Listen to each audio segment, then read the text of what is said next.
जय Hind and hello guys, स्वागत है आपका आपके अपने YouTube चैनल ज्ञानदेह होस्ट में। और इस वीडियो में मैं आपको बताने वाला हूं यंत्र इंडिया लिमिटेड यानी कि YIL ordnance factories 59 batch apprentice online form 2026 के बारे में कि कैसे आपको ये फॉर्म फिलअप करना है।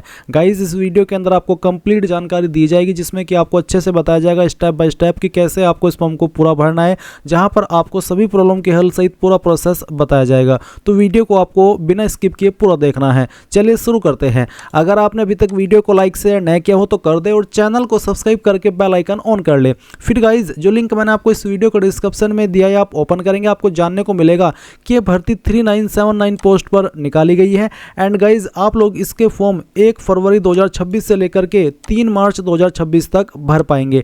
अगर आप यहाँ पर ये सभी इन्फॉर्मेशन ऑफिशियल नोटिफिकेशन से देखना चाहते हैं तो आपको स्क्रॉल करके इंपॉर्टेंट लिंक के सेक्शन से ऑफिशियल नोटिफिकेशन PDF के ऊपर क्लिक करना है। आपके सामने PDF आ जाएगा जहां पर आप देख सकते हैं कि इसमें जो आपकी ये 3979 वैकेंसी है इसमें आपकी एक्स ITI यानी कि जो ITI पास कैंडिडेट है उनके लिए 2843 वैकेंसी है। और जो नॉन ITI यानी कि जो सिंपल 10वीं पास है उनके लिए भी 1136 पोस्ट है, यानी कि इसमें सिंपल 10वीं पास कैंडिडेट भी अप्लाई कर पाएंगे। बात करें एज लिमिट की तो एज आपकी मिनिमम 14 साल है और मैक्सिमम 18 साल है, जहाँ पर गाइज जो SC ST कैंडिडेट है उनको 5 साल की छूट और OBC को 3 साल की छूट एज के अंदर दी जाएगी। फिर बात कर लेते हैं क्वालिफिकेशन की डिटेल में। आपकी जो क्वालिफिकेशन है वो 3 मार्च 2026 तक कंप्लीट हो जानी चाहिए, जिसकी इसके बाद में कंप्लीट होगी वो अप्लाई करने के लिए एलिजिबल नहीं है। अगर आप नॉन ITI कैटेगरी यानी कि 10वीं पास से अप्लाई कर रहे हैं तो जो आपकी 10वीं है उसमें आपके 50% होने चाहिए कम से कम, और साथ ही साथ जो आपका मैथमेटिक्स और साइंस सब्जेक्ट है उसमें आपके 40% कम से कम रहने चाहिए, यानी कि मैथमेटिक्स और साइंस सब्जेक्ट के अंदर भी आपके 40 नंबर कम से कम हो। अगर मान लीजिए आपके वैसे तो 60% है 10वीं के अंदर, बट जो आपका मैथमेटिक्स और साइंस है उसमें आपके 40 मिनिमम नंबर नहीं है तो आप इसमें अप्लाई करने के लिए एलिजिबल नहीं हो पाएंगे। इसी के साथ गाइस बात करें ITI कैटेगरी यानी कि उन कैंडिडेट के लिए जो कि ITI से अप्लाई करेंगे, उनसे अप्लाई करने के लिए 10वीं के साथ में ITI मांगी है रिलीवेंट ट्रेड में, चाहे वो NCVT के द्वारा की हो या फिर SCVT के द्वारा हो, और इसमें आपके 50% होने चाहिए। इसमें भी आपके यहाँ पर सेम कंडीशन रखी है कि कैंडिडेट ने जो 10वीं पास की है वो कम से कम 50% के साथ में पास की हो। फिर आप थोड़ा सा और नीचे आएंगे तो आपको यहाँ पर इसके बारे में और जानकारी जानने को मिलेगी, जहाँ पर आपको ये जानने को मिलेगा कि इसमें आपको कितना स्टाइपेंड पर मंथ दिया जाएगा। तो जो नॉन ITI यानी कि 10वीं से अप्लाई करने वाले कैंडिडेट हैं उनको 8200 रुपये पर मंथ स्टाइपेंड दिया जाएगा, और जो ITI पास कैंडिडेट है उनको 9600 रुपये पर मंथ स्टाइपेंड दिया जाएगा। तो अब आपको यहाँ पर सभी चीज़ें क्लियर हो चुकी है। अब अगर आप इसमें अप्लाई करने के लिए एलिजिबल है तो आप जान लीजिए कि आपको क्या फीस पे करनी है। तो गाइज जो जनरल OBC कैंडिडेट है उनको यहाँ पर 200 रुपये प्लस GST फीस पे करनी होगी, और जो SC ST वुमेन PWD और ट्रांसजेंडर कैंडिडेट हैं उनको यहाँ पर 100 रुपये प्लस GST जो लगती है 100 रुपये के ऊपर वो पे करनी है। तो आई होप अब आपको अच्छे से क्लियर हो गया हो कि मैं इसमें अप्लाई करने के लिए एलिजिबल हूँ या फिर नहीं हूँ। तो अगर आपका इंटरेस्ट है तो जो लिंक मैंने वीडियो के डिस्क्रिप्शन में दिया हो ये आप ओपन करके रखना, और अगर अभी तक नहीं किया तो कर लीजिए। और इसको ओपन करने के बाद यहाँ पर इस तरह से इन्फॉर्मेशन चेक करते हुए आप इंपॉर्टेंट लिंक के सेक्शन से अप्लाई ऑनलाइन लिंक ओपन करेंगे। अब गाइज आपके सामने यहाँ पर ये वाला पोर्टल आ चुका है जहाँ से आपको अपने फॉर्म को फिल करना है। यहाँ पर आने के बाद भी आप जो एलिजिबिलिटी की इन्फॉर्मेशन है वो सब आप यहाँ पर मेनली देख सकते हैं। अब आप नीचे की तरफ आएंगे स्क्रॉल करके तो आपको देखने को मिलेगा न्यू रजिस्ट्रेशन। आपको यहाँ पर इस बॉक्स को टिक करना और फिर उसके बाद में न्यू रजिस्ट्रेशन इसके ऊपर क्लिक करना है। इसके बाद में आपको यहाँ पर जो अपनी इन्फॉर्मेशन है वो इस तरह से फिल करनी है। तो चलिए कैसे भरनी है वो आप यहाँ पर जान लीजिए। तो सबसे पहले तो यहाँ पर आपसे पूछे नेम ऑफ द कैंडिडेट, यानी कि आपको आपका नाम भरना है। ये नाम आप आपका 10th के सर्टिफिकेट के अकॉर्डिंग फिल करेंगे। फिर यहाँ पर आपको आपके फादर का नेम एंटर करना है, ये भी आप 10th के सर्टिफिकेट के अकॉर्डिंग फिल करना। उसके बाद में आपको आपकी माताजी का नाम यहाँ पर देना है। एंड देन यहाँ पर पूछा है अप्लाइंग फॉर नॉन ITI और एक्स ITI। अगर आप नॉन ITI पर अप्लाई कर रहे हैं तो इसका मतलब है कि आप 10वीं पास से अप्लाई कर रहे हैं, और अगर आप एक्स ITI को सिलेक्ट कर रहे हैं तो इसका मतलब है कि आप ITI की क्वालिफिकेशन के माध्यम से अप्लाई कर रहे हैं। दोनों पर अप्लाई करने का तरीका सेम है, बस जब आप इसमें अप्लाई करेंगे मान लीजिए आपको नॉन ITI पर अप्लाई करना है तो आपको सिर्फ 10वीं की जानकारी देनी है क्वालिफिकेशन के सेक्शन में, और अगर आप एक्स ITI के पर अप्लाई कर रहे हैं तो आपको वहाँ पर जो ITI की इन्फॉर्मेशन है वो भी देनी होगी। दोनों पर जैसे कि मैंने कहा कि अप्लाई करने का तरीका सेम रहेगा। अगर मैं नॉन ITI सेलेक्ट कर लेता हूँ तो कोई अतिरिक्त ऑप्शन नहीं आता, बट अगर मैं एक्स ITI सेलेक्ट करता हूँ तो मेरे से पूछा है कि ITI कोर्स ड्यूरेशन, यानी कि आपका जो ITI कोर्स है वो कितने साल का, 1 या फिर 2, वो आपको यहाँ पर सिलेक्ट करना है कितने साल और कितने महीने का है। उसके बाद कास्ट कैटेगरी आपकी क्या है, जनरल, SC ST या फिर OBC, जो भी है वो आप सेलेक्ट कर लेना। अगर आप OBC है तो आपसे पूछा कि आप क्रीमी लेयर है या फिर नॉन क्रीमी लेयर। अगर आप ये नहीं पता लगा पा रहे कि मैं क्रीमी लेयर में आता हूँ या नॉन क्रीमी लेयर में, तो आपको आपका कास्ट सर्टिफिकेट चेक करना है। उसमें मेंशन होता है कि आपकी जो कास्ट है वो क्रीमी लेयर में आती है या फिर नॉन क्रीमी लेयर में आती है। अगर आप SC सेलेक्ट करते हैं तो यहाँ पर कोई अतिरिक्त ऑप्शन इस तरह का आपको देखने को नहीं मिलेगा। अब आपसे पूछा कि क्या विकलांग है, अगर हाँ तो यस, नहीं तो आप नो कर देंगे। फिर डेट ऑफ बर्थ आपकी क्या है, पहले आप यहाँ पर डे सेलेक्ट कीजिए, उसके बाद में आपका मंथ, और फिर जो भी आपका बर्थ का ईयर है वो भी आप यहाँ पर सेलेक्ट कर लेंगे। उसके बाद में आपको यहाँ पर इसमें जेंडर सेलेक्ट कर लेना है। जेंडर सेलेक्ट करने के बाद आप आपका मोबाइल नंबर डालेंगे और सेंड मोबाइल OTP के ऊपर क्लिक करेंगे। जो OTP आपको आएगा वो आप यहाँ पर डाल दीजिएगा।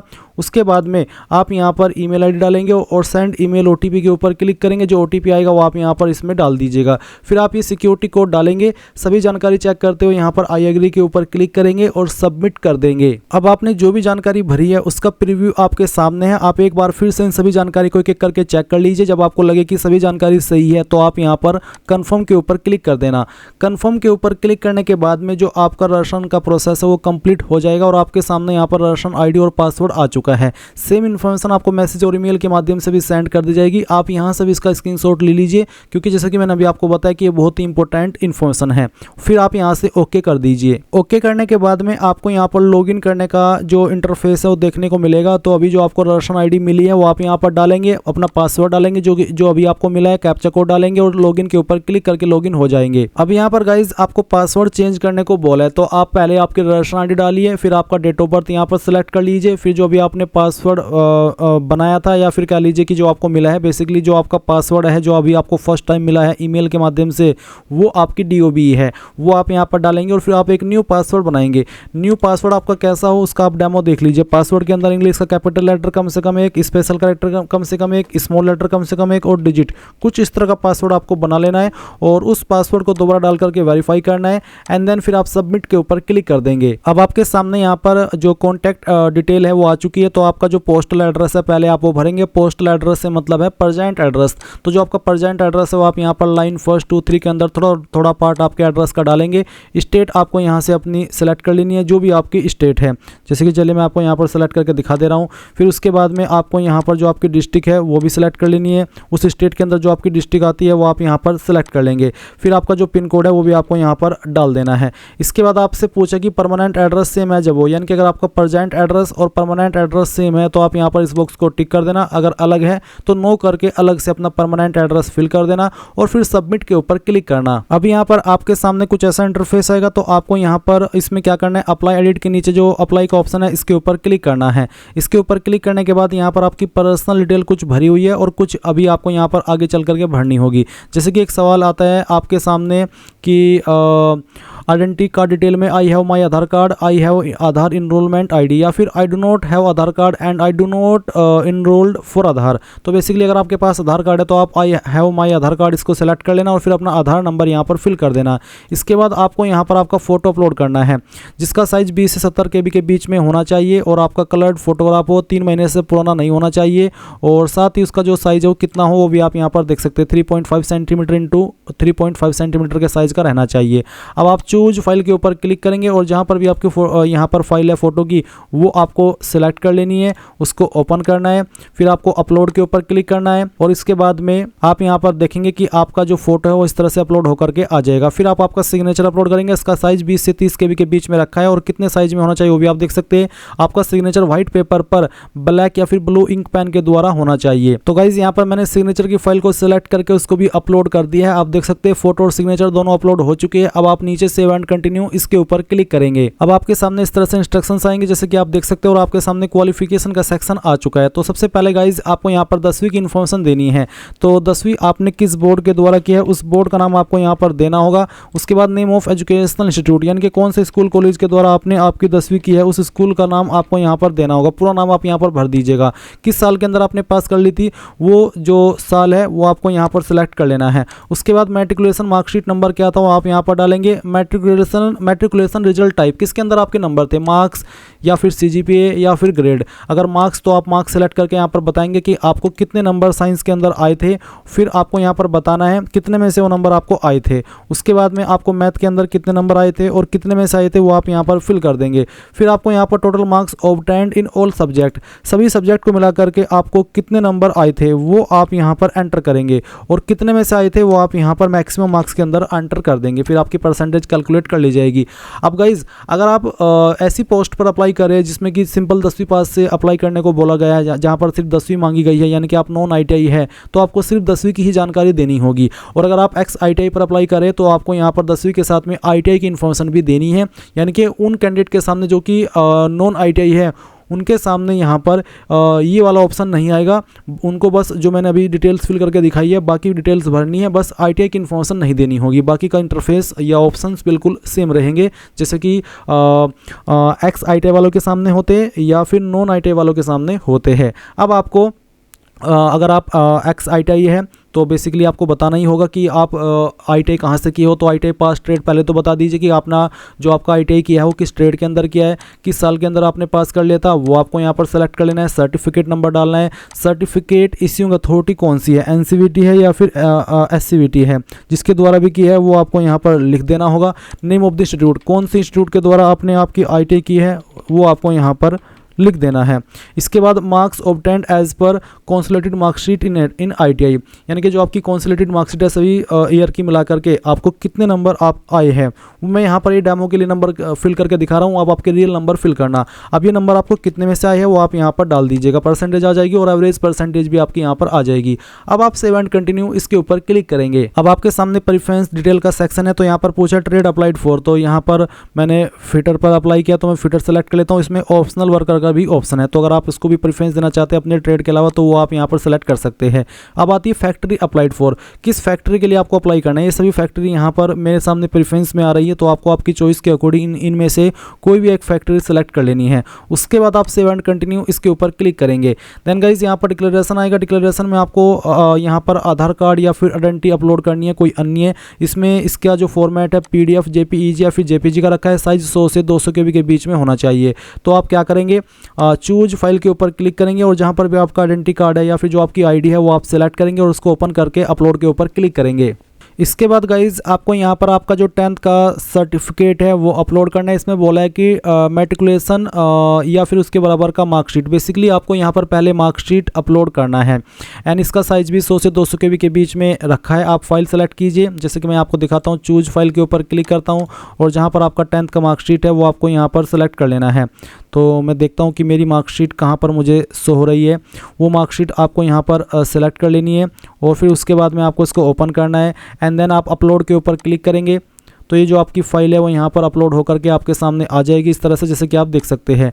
उसके बाद आपको यहाँ पर upload all semester year marksheet for ITI trade certificate, यानी कि जो आपका ऑल ईयर का मार्कशीट है ITI का उसका ट्रेड सर्टिफिकेट आपको यहाँ पर अपलोड करना है। अगर वो आपका एक से ज़्यादा इमेज है तो आप उसको PDF के अंदर बना करके अपलोड कर देंगे। फिर यहाँ पर ITI ट्रेड सर्टिफिकेट अपलोड करना है। अगर आप SC ST OBC है तो आपको कास्ट सर्टिफिकेट अपलोड करना है एंड देन फिर यहाँ पर टिक करेंगे और फाइनल सबमिट के ऊपर क्लिक कर देंगे। फाइनल सबमिट के ऊपर क्लिक करने के बाद में यहाँ पर आपको अलर्ट किया जा रहा है कि candidate will not be able to modify any detail in their application after clicking on final submit button.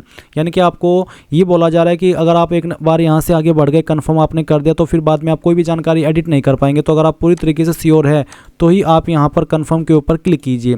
इसके बाद आप देखेंगे कि जो आपका फॉर्म है वो यहाँ पर इस तरह से प्रीव्यू के रूप में आएगा। आप एक बार फिर से इन सभी जानकारी को चेक कर ले जो कि आपके सामने है, और अगर आप इनमें भी श्योर है कि यहाँ सभी जानकारी सही गई है तो आप यहाँ से कन्फर्म के ऊपर क्लिक कर देना। कन्फर्म के ऊपर क्लिक करने के बाद में अब आपको यहाँ पर पेमेंट वाले सेक्शन के ऊपर क्लिक करना है। इसके बाद यहाँ पर फीस का अमाउंट आएगा, यहाँ पर टिक करना। उसके बाद क्लिक या टू प्रोसीड के ऊपर क्लिक करना।